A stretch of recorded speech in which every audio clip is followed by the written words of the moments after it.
Hello, my name is Jeff Kleiser. I'm a visual effects supervisor for feature films and theme park projects. I've also directed commercials before, and my job involves a high level of visual acuity.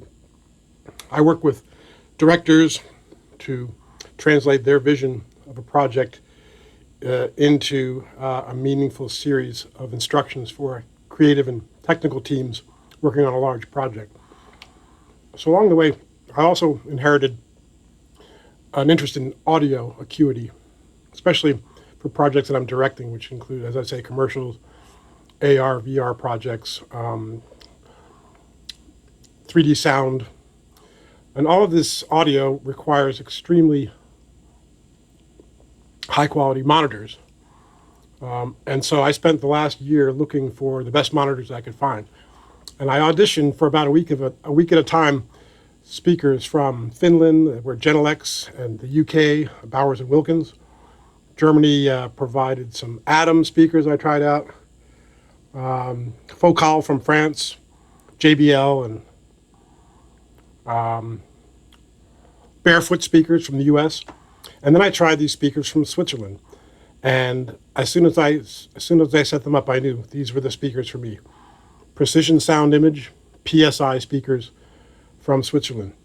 And so here they are. I've got the A25-M, which is a three-way speaker, and the A225-M subwoofer.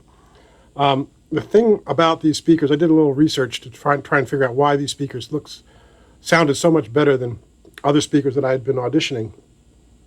And I found out a couple of things. This is not a PSI speaker, this is a homemade speaker, but I'm using it to demonstrate how these things work. So there's, first of all, the signal coming in from the source is divided into high frequency and low frequency through high pass, low pass filter.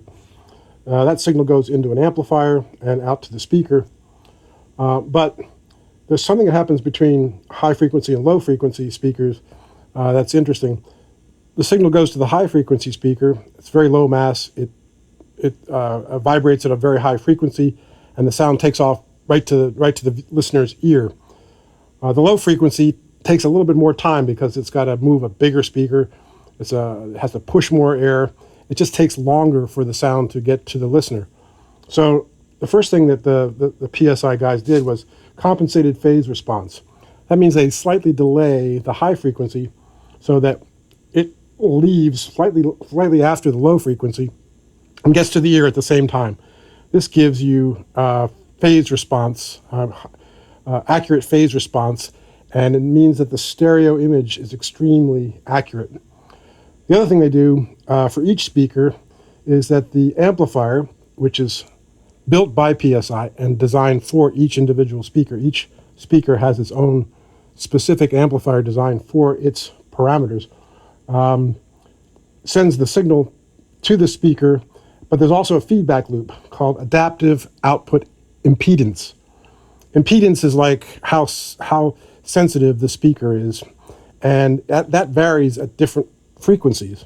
So the information that's pulled out of the speaker goes through the adaptive output impedance circuit and goes back into the amplifier, and the amplifier is designed so that it modifies the input speaker to compensate for the vagaries of the performance of the output speaker, and sends a signal to the output speaker that's been modified. It's a little bit like noise canceling, where you have a microphone that listens to outside noise, and then it reverses that signal and pumps it back in to get rid of the noise. What we're doing here is getting rid of the electromechanical problems that the speaker has.